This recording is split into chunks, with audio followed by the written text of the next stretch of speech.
Hi student, कैसे हैं आप। मैं डॉक्टर शाहनवाज खान एक बार फिर से रॉयल इंस्टीट्यूट के यूट्यूब चैनल, ऐप और जितने भी प्लेटफॉर्म जो है रॉयल इंस्टीट्यूट के उन पर आपके लिए एक बहुत ही इंफॉर्मेटिव वीडियो लेके आने वाला हूं। और बहुत ही ज़बरदस्त इन्फॉर्मेशन है। ये CUT के रिगार्डिंग इन्फॉर्मेशन है। CUT 2023 पिछले साल के जो CUT के पेपर हुए थे 5 तारीख से केमिस्ट्री के पेपर स्टार्ट हुए थे, 30 तारीख तक पेपर हुए थे। अधिकतर पेपर का एनालिसिस मैंने किया है और कई बच्चों का कन्फ्यूज़न ये था CUT के अंदर कि सर कौन कौन से चैप्टर जो हैं CUT के सिलेबस में। तो वो आप सिलेबस जैसे ही आपने देखा और आपने कहा कि 16 है, 16 चैप्टर है उसके अंदर और 12th का ही केवल सिलेबस है।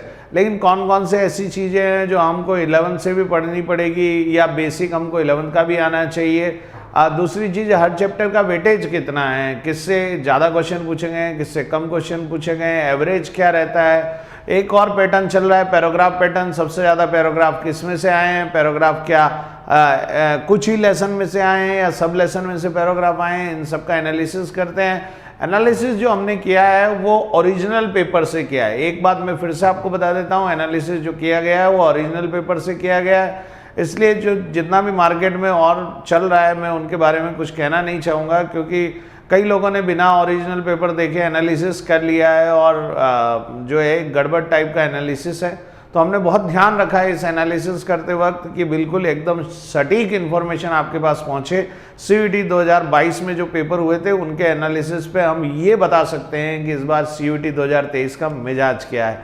तो मिजाज क्या रहने वाला है CUT 2023 का, बीच बीच में ये भी बता दूंगा मैं कि कौन से चैप्टर जेट में नहीं है या दूसरे एग्जाम में नहीं है, वो केवल CUT के अंदर है। ये भी बताऊंगा कि इस बार सबसे ज़्यादा एम्फेसिस कहाँ से होने वाला है, क्वेश्चन आपको कहाँ से मिलने वाले हैं। तो स्टार्ट करते हैं। पहले नमूना बताता हूँ आपको ओरिजिनल पेपर कैसे लिया है मैंने जो एनालिसिस किया है। देखिए बेटा, ये हमारा ही एक स्टूडेंट है विनायक यादव, और आजकल जो है ये BHU के अंदर है और इसके बहुत अच्छे परसेंटाइल बने थे। इसका पेपर हमने उसी समय डाउनलोड करवा लिया था। ये ओरिजिनल पेपर की कॉपी है। ओरिजिनल पेपर जो था 7 अगस्त वाला पेपर हमने लिया है। एग्जामिनेशन स्लॉट 2 वाला है। ना रोल नंबर और ऐप ID और सब आप देख सकते हैं। और इसको थोड़ा सा और बड़ा कर देता हूं जिससे आपको बहुत क्लियरली दिखेगा। तो ये CUT का ओरिजिनल 2022 का पेपर है, हिंदी के अंदर है। ऐसा ही हमारे पास इंग्लिश के अंदर भी है। और ये देखिए, ये क्वेश्चन है। सबसे पहले सॉलिड स्टेट का क्वेश्चन है। इस तरीके से हमारे पास में ये देखिए मैचिंग टाइप का क्वेश्चन है, ये भी सॉलिड स्टेट का है। तो इस तरीके के क्वेश्चन का हमने, अभी मैं क्वेश्चन नहीं करवा रहा हूँ आपको, अभी केवल ये बता रहा हूँ कि ओरिजिनल पेपर से एनालिसिस किया है। और ये ओरिजिनल पेपर है किसका, जैसे एक पेपर हमारे पास ये विनायक यादव का पेपर है 7 तारीख स्लॉट 2 का। ऐसे ही हमने 5 तारीख, 10 तारीख, 17 तारीख, 18 तारीख, 23 तारीख और बहुत सारे CUT के जो पेपर से उनका एनालिसिस किया। मैक्सिमम पेपर लेने की कोशिश की है मैंने। तो यहाँ से आ जाइए सीधे, मैं आपको बताता हूँ। ये देखिए, ये पेपर जो है ये पूरा पेपर आ गया है। ये पूरा ओरिजिनल पेपर है। थोड़ा मैं इसको जूम नहीं कर रहा हूँ क्योंकि हम सीधे अपने टॉपिक पे आ जाते हैं जो अपने को चाहिए उस पर।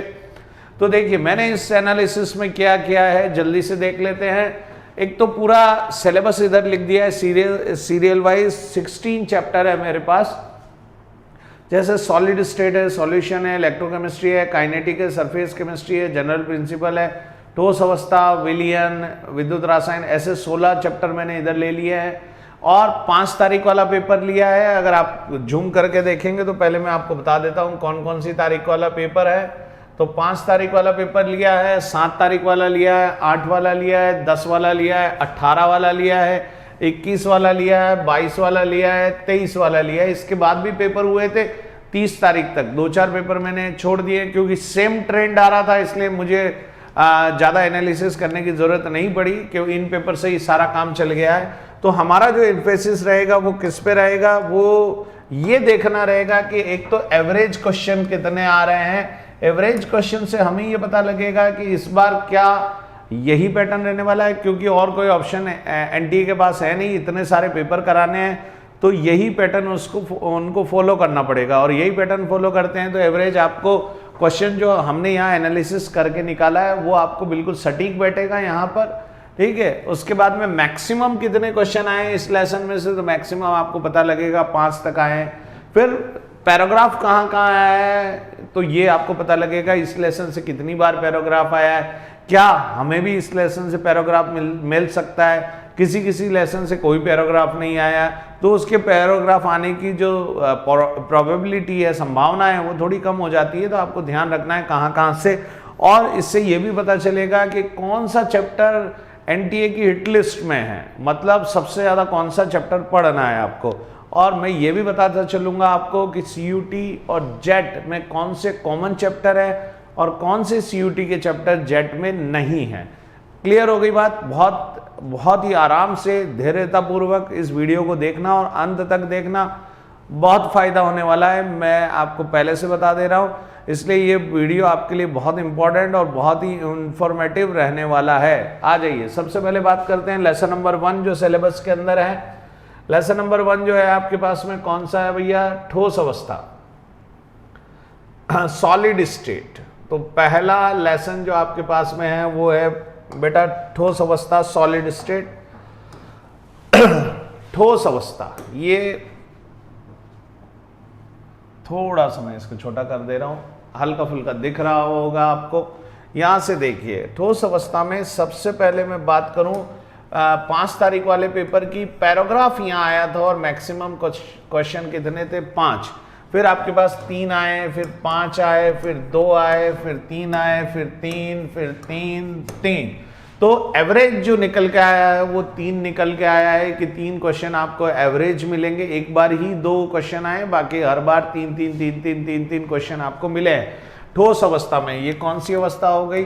ठोस अवस्था वाला लेसन नंबर 1 है, और ये लेसन जेट में नहीं है, तो आपको इसको जेट में पढ़ने की जरूरत नहीं है। जेट में यहाँ से क्वेश्चन नहीं आता, लेकिन पिछले 5 साल का अगर आप क्वेश्चन पेपर जेट का उठाएंगे तो एक आउट ऑफ सिलेबस क्वेश्चन आता है। जैसे पिछली बार पोटेशियम का क्वेश्चन था कि पोटेशियम का जो क्रिस्टलीय संरचना होती है वो बीसीसी टाइप की होती है, तो जब तक आप ठोस अवस्था पढ़ेंगे नहीं वैसे क्वेश्चन कर नहीं सकते। तो आउट ऑफ सिलेबस वैसे तो जेट के लिए था, हल्का फुल्का अगर आपने सीयूटी भरा है तो इस लेसन को बहुत अच्छे से पढ़ लेना, जेट में भी थोड़ा काम आएगा ये आपके।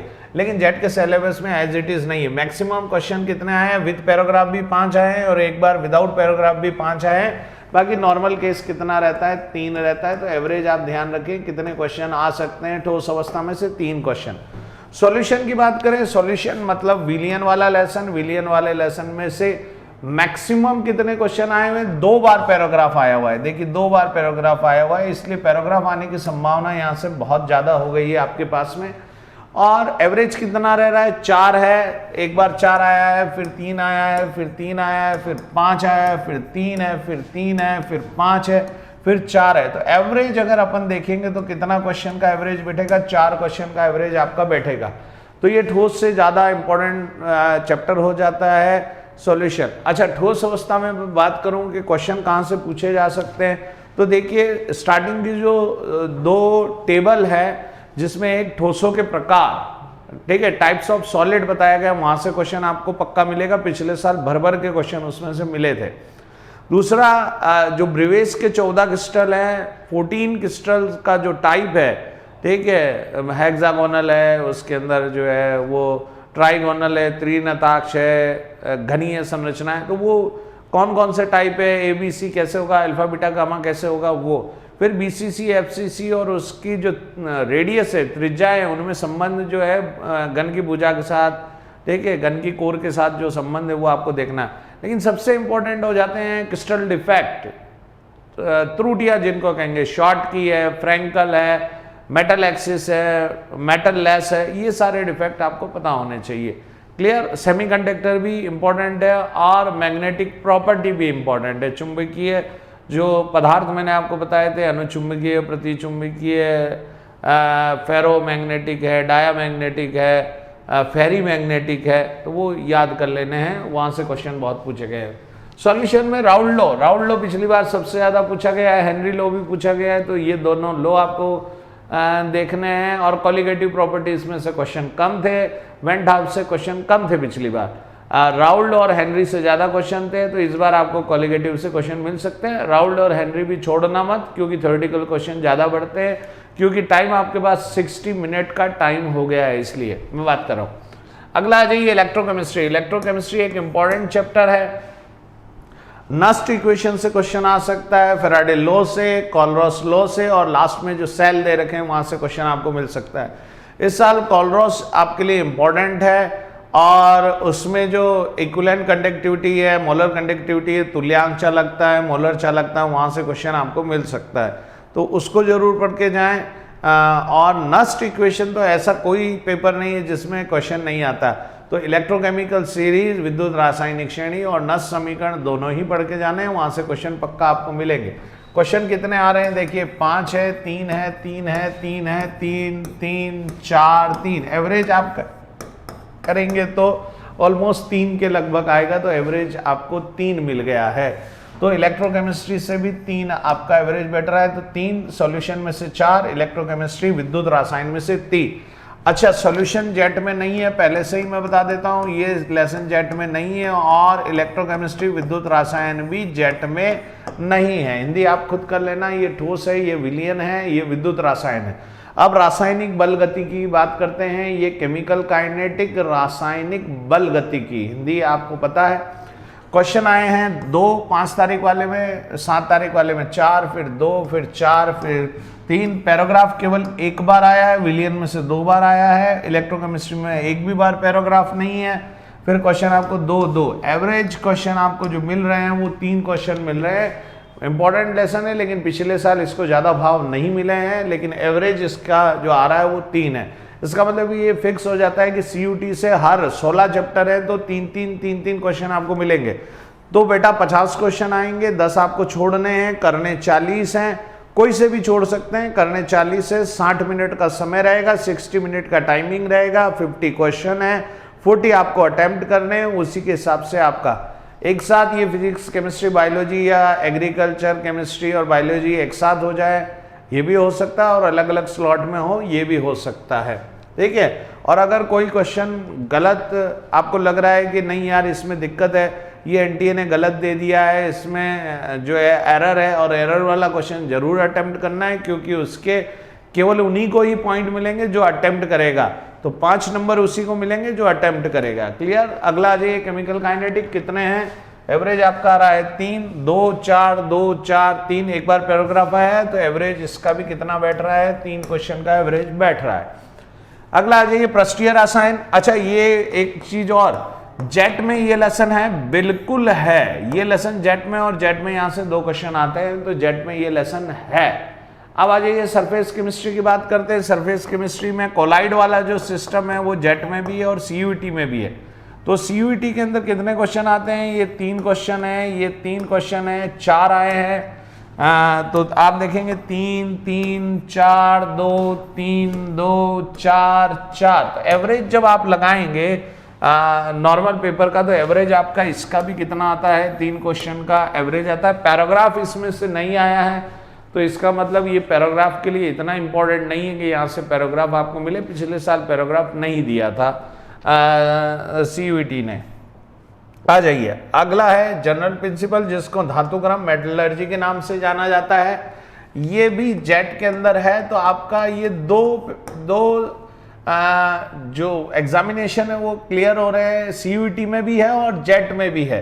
तो अपन डिस्कशन CUT का कर रहे हैं, और जेट में भी ये चैप्टर है, धातुक्रम के नाम से है, तत्वों का पृथक्करण और रासायनिक निष्कर्षण के नाम से ये मिलेगा आपको।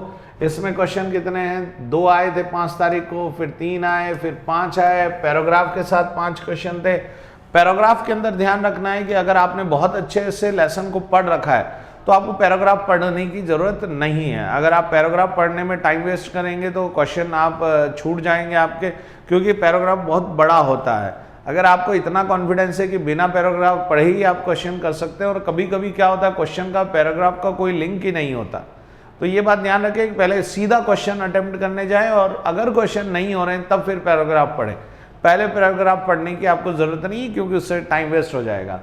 आ जाइए, 1 2 4 3 आपके पास में हो, तो एवरेज अगर आप निकालेंगे तो कितना आ रहा है, 3 क्वेश्चन का एवरेज आ रहा है। एक और इंपॉर्टेंट चैप्टर जो P ब्लॉक, जो जेट में नहीं है, पी ब्लॉक जेट में नहीं है, और पी ब्लॉक में आपको कौन सी फैमिली पढ़नी है, 14 नाइट्रोजन फैमिली, 15 यहाँ आ जाइए, 15 आपको नाइट्रोजन फैमिली पढ़ना है, 16 आपको ऑक्सीजन फैमिली पढ़ना है, 17 आपको हेलोजन पढ़ने हैं, और 18 inert gas, helium, neon, argon, xenon, krypton, ये वाला पढ़ना है। तो 4 आपके पास में जो है वो CUET के अंदर फैमिलीज हैं, और पी ब्लॉक के अंदर आएगी। पी ब्लॉक में क्वेश्चन जो है 4 4 2 3 4 6, मैक्सिमम कितने आए हैं, मैक्सिमम 6 तक आए हैं। इसका मतलब 6 तक जा सकते हैं विदाउट पैराग्राफ, लेकिन पैराग्राफ भी एक आया है आपके पास में 5 का। तो पी ब्लॉक के अंदर आपको जो क्वेश्चन मिलने वाले हैं वो एवरेज अगर देखा जाए तो 4 क्वेश्चन आपका एवरेज रहता है। तो एवरेज 4 क्वेश्चन आपका रहेगा। यहाँ आ जाइए, जेट के अंदर ये नहीं है, जेट के अंदर ये नहीं है, फिर से बता दे रहा हूँ, जेट में नहीं है। तो पी ब्लॉक एलिमेंट जो है निकोजन फैमिली, चालकोजन, ये जो है जेट में नहीं है। लेकिन मैक्सिमम क्वेश्चन कितने जा रहे हैं, 6 जा रहे हैं, और पैराग्राफ एक बार आया हुआ है इसमें, जबकि पैराग्राफ मुझे ये लगता था कि ज़्यादा देने चाहिए थे, हो सकता है इस बार ज़्यादा दे दे। पैराग्राफ की उम्मीद पी ब्लॉक में ज़्यादा रहती है। नाइट्रोजन फैमिली से क्वेश्चन बहुत ज़्यादा थे, और नाइट्रोजन फैमिली से भी क्वेश्चन जो है वो वहाँ से ज़्यादा थे जहाँ से टेबल है नाइट्रोजन के ऑक्साइड, और इस बार जो मुझे लगता है फास्फोरस के एसिड से क्वेश्चन ज़्यादा रहने वाले हैं। आ जाइए, नेक्स्ट बात करते हैं अपन जो DNF block, DNF block jet में भी है, ये चैप्टर जेट में भी है, और F ब्लॉक जेट में नहीं है, D ब्लॉक जेट के अंदर है।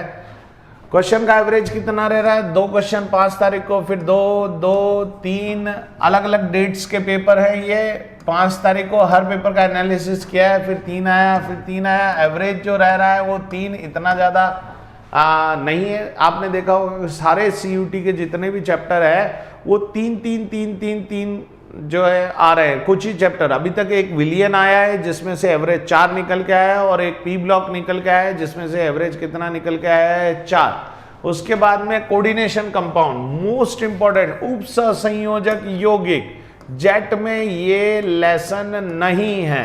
उपसंयोजक यौगिक 5 क्वेश्चन, 4 क्वेश्चन, 3, फिर 4 4 4 4 4, एवरेज कितना मिल रहा है, 4। तो 4 क्वेश्चन का एवरेज एक बहुत बड़ी बात हो जाती है, बहुत इंपॉर्टेंट चैप्टर हो जाता है। तो कोऑर्डिनेशन केमिस्ट्री, उपसंयोजक यौगिक एक इंपॉर्टेंट चैप्टर है।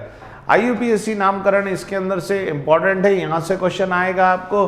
Crystal field theory, CFT important है, VBT इंपॉर्टेंट है, लेकिन सबसे ज़्यादा इंपॉर्टेंट मैं बताऊंगा उपयोग, जो उपसंयोजक यौगिक के उपयोग है और कार्बोनिल कंपाउंड है, वो सबसे ज़्यादा इंपॉर्टेंट है। तो in coordination chemistry, the carbonyl compounds and the application of the coordination compound are most important, तो वो आपको ध्यान रखना है। देन फर्दर हम जाएंगे हेलो एल्केन, हेलो एरिन पर, ये जेट के अंदर है। तो अब सारे जेट और कॉमन आ रहे हैं चैप्टर, CUT और जेट दोनों में कॉमन चैप्टर है। 2 क्वेश्चन 2 क्वेश्चन, 2 2 1 3 3 2 3 और 5, एवरेज एक पैराग्राफ आया है, और 5 क्वेश्चन एवरेज निकल के आया है 3 क्वेश्चन का, जो सबके लिए एवरेज है भैया। तो 3 क्वेश्चन का एवरेज निकल के आया है। अब अगर चलते हैं अपन आगे, तो आगे आपके पास में है अल्कोहल, फिनॉल और ईथर। अल्कोहल, फिनॉल और ईथर ये जेट में भी है, और मोस्ट इंपॉर्टेंट चैप्टर अगर मैं कहूं तो उनमें से एक चैप्टर है। देखिए 5 पैराग्राफ कितनी बार आया है, 2 बार पैराग्राफ। मैक्सिमम कितना गया है, 7 क्वेश्चन तक गया है मैक्सिमम। तो मैक्सिमम कितने क्वेश्चन तक गया, 7 क्वेश्चन तक गया है। 5 क्वेश्चन का पैराग्राफ आया है, 2 क्वेश्चन पैराग्राफ के साथ, और 3 3 4 2 2 4, एवरेज कितना जा रहा है, 4 क्वेश्चन का एवरेज जा रहा है। बहुत ही इंपॉर्टेंट चैप्टर हो गया। और किंग जिसको कहें कि ये किंग है, तो ये जेट में भी है और जेट में भी ये किंग है भैया, और यहाँ पर भी किंग है। Aldehyde, ketone, carboxylic acid, aldehyde, ketone, carboxylic acid और उनके व्युत्पन्न, their derivatives are most important in CUET। अगर आप किसी को किंग कहें और पहले नंबर पे रखेंगे तो वो ये वाला चैप्टर हो गया है, ठीक है। सीयूटी में पिछले साल एक पेपर में 3 क्वेश्चन, फिर पैराग्राफ आया 6 क्वेश्चन के साथ, फिर 3 क्वेश्चन, फिर पैराग्राफ आया 7 क्वेश्चन के साथ, फिर पैराग्राफ आया 5 क्वेश्चन के साथ, फिर 4, फिर पैराग्राफ आया 5 क्वेश्चन के साथ। इससे देखें नंबर ऑफ पैराग्राफ कितने हैं, 1 2 3 4 पैराग्राफ इसके अंदर पूछे गए हैं। मतलब एल्डिहाइड कीटोन अपने आप में बहुत इंपॉर्टेंट चैप्टर है। इस चैप्टर को तो छोड़ के जाना ही नहीं है आपको, इस चैप्टर को बिल्कुल कंठस्थ कर देना है। एवरेज कितना निकल के आ रहा है, एवरेज देखिए विदाउट पैराग्राफ भी 6 क्वेश्चन आए हैं यहाँ पे, एवरेज निकल के आ रहा है 5 क्वेश्चन का, बहुत ही बड़ा 1 नंबर। अगर फर्स्ट नंबर पे किसी को रखें, आप कहें कि फर्स्ट नंबर जो है वो कौन है, तो फर्स्ट नंबर पे आपका जो चैप्टर रहता है वो है कौन, एल्डिहाइड कीटोन। एवरेज कितने क्वेश्चन आ रहे हैं, 5 क्वेश्चन इसमें आ रहे हैं। अच्छा आ जाइए नेक्स्ट आपके पास में है एमीन्स। अब ये लास्ट चैप्टर बचे 13 14 15 16। एमीन्स जेट में नहीं है, अमीन्स यूईटी में 2 क्वेश्चन 3 क्वेश्चन 1 4 3 और 5 के साथ पैराग्राफ आया है, 2 और 1 एवरेज आ रहा है 3। इसमें थोड़ा सा ज़्यादा वेरिएशन दिखा है, कभी 1 ही क्वेश्चन आया है, कभी 5 आ गए, ज़्यादा वेरिएशन दिखा है। तो अमीन इंपॉर्टेंट चैप्टर तो है लेकिन इतना इंपॉर्टेंट नहीं जितना एल्डिहाइड कीटोन और अल्कोहल और फिनॉल था। तो आपका एवरेज निकल के आता है 3 क्वेश्चन का। एक और चैप्टर बायोमोलिक्यूल, जैवणु अपने आप में जबरदस्त चैप्टर है और बायोलॉजी में भी आपके काम आने वाला है। 6 क्वेश्चन के साथ पैराग्राफ दिया है, किसी बार 1 भी आया है, लेकिन एवरेज जब आप निकालेंगे तो 3 क्वेश्चन का एवरेज निकल के आ रहा है। तो ये जैवणु भी ध्यान रखें। अगला देखिए पॉलीमर बहुलक, ये जेट में भी है, बहुलक आपको जेट में भी मिलेगा, ठीक है, जेट में मिलेगा। तो एनालिसिस किया आप लोगों ने, बहुलक का 1 क्वेश्चन 2 2 2 2 2 2 3 और एवरेज कितना आ रहा है, 2 क्वेश्चन का एवरेज बैठ रहा है। मतलब आपको लेसन नंबर 15 बहुलक से आपको कितने क्वेश्चन मिलेंगे, 2 क्वेश्चन मिलने की उम्मीद है, एवरेज बात कर रहे हैं, ठीक है। केमिस्ट्री इन एवरीडे लाइफ, पूरा ये जो है केमिस्ट्री इन एवरीडे लाइफ है, यहाँ पूरा आया नहीं है केमिस्ट्री इन एवरीडे लाइफ, ठीक है। दैनिक जीवन में रसायन, हिंदी में क्या बोलते हैं, दैनिक जीवन में रसायन। इसमें सारी दवाइयां हैं, साबुन है, डिटर्जेंट है, ठीक है, मेडिसिन, सोप, डिटर्जेंट, स्वीटनर, ये सारे के सारे आते हैं। सबका स्ट्रक्चर जानना जरूरी है। 2 क्वेश्चन 1 क्वेश्चन 2 1 1 1 1 1 एवरेज कितना आ रहा है, 1। इतना ज़्यादा इंपॉर्टेंट ये लेसन लग नहीं रहा है, एवरेज 1 आया है। इस बार हो सकता है 2 क्वेश्चन भी आ जाए। अब एवरेज वाला जब आप निकालेंगे क्वेश्चन, तो क्वेश्चन आ रहे हैं 51, क्योंकि हमने एवरेज निकाला था, हमने क्वेश्चन आने चाहिए 50, तो एक आधा ऊपर नीचे हो रहा है एवरेज की वजह से, पॉइंट समथिंग ऐड होके वो 51 हो गया है। नहीं तो आप कहेंगे नहीं सर ने जो है इधर एवरेज निकाल के 50 की जगह 51 क्वेश्चन कर दिए हैं। अरे बेटा वो एवरेज निकाला है, तो लगभग यहाँ से इतने क्वेश्चन आएंगे। तो अप्रोक्सीमेटली आपको डेटा मैंने पूरा पिक्चर दे दिया है। टॉप एलिमेंट कौन कौन से हैं, एक तो ये देखे पैराग्राफ किससे ज़्यादा आ रहे हैं, तो तुरंत आपको पता चल जाएगा सर यहाँ से ज़्यादा पैराग्राफ आए हैं, एल्डिहाइड कीटोन से ज़्यादा पैराग्राफ आए हैं, अल्कोहल फिनॉल से ज़्यादा पैराग्राफ आए हैं, सॉल्यूशन से आए हैं, पी ब्लॉक से आए हैं। तो ये आपको करना है। कोऑर्डिनेशन केमिस्ट्री विदाउट पैराग्राफ सबसे ज़्यादा क्वेश्चन जो है, अगर इनऑर्गेनिक केमिस्ट्री में देखा जाए तो कोऑर्डिनेशन केमिस्ट्री है, तो इसका आपको ध्यान रखना है। कुछ पैराग्राफ मेटलर्जी से भी आए हैं, कुछ पैराग्राफ सॉलिड में से भी आए, एक बार पैराग्राफ सॉलिड में, तो एक आधा बार पैराग्राफ तो चलता है, लेकिन ज़्यादा पैराग्राफ कहाँ से आए, एल्डिहाइड कीटोन और अल्कोहल फिनॉल से आए। तो कुल मिला के ये हमारा सीयूटी का एनालिसिस हो गया बेटा। अपनी एग्ज़ाम की प्रिपरेशन को और धार देने के लिए आखिरी समय पर आपको ये पता होना चाहिए कि आपको किस लेसन को कितना वेटेज देना है, इसलिए इसका नाम ही वेटेज रखा गया है। ये एनालिसिस है आपके लिए कि आपने जो पढ़ा है, अब आपको जो रिवीजन करना है, रिवीजन में इज्जत किस लेसन को कितनी देनी है, ठीक है। हर आदमी और हर चीज़ को समान इज्जत नहीं दी जाती है, ठीक है, कोई खास होता है, कोई पास होता है, कोई ख्यालों में होता है, ठीक है, किनको दूर रखा जाता है। तो ये सारी बातें ज़िंदगी में भी ध्यान रखनी चाहिए और एग्ज़ाम में भी ध्यान रखनी चाहिए, ठीक है। तो ये एक अच्छा इन्फॉर्मेटिव वीडियो आपके लिए रहेगा, इसी के हिसाब से एनालिसिस करें और तैयारी करें। ओरिजिनल पेपर से टाइम देके मैंने आपके लिए बनाया है, तो आप भी टाइम देके इसको देखें, ठीक है, और इसका फ़ायदा उठाएं। चलिए, जेट के लिए भी ऐसा वीडियो मैं लेके आऊँगा। तब तक के लिए बाय, शब्बा खैर, मस्त रहे, स्वस्थ रहे और टेंशन फ्री तैयारी करते रहे। सबका सिलेक्शन आपका होगा। आप एक अच्छे इंस्टीट्यूट के साथ जुड़े हुए हैं जो आपका भी ख्याल रखता है, ठीक है, और आपके ख्यालों का भी ख्याल रखता है। चलिए, थैंक यू वेरी मच। फिर मिलते हैं नई इन्फॉर्मेशन के साथ में। Okay, bye.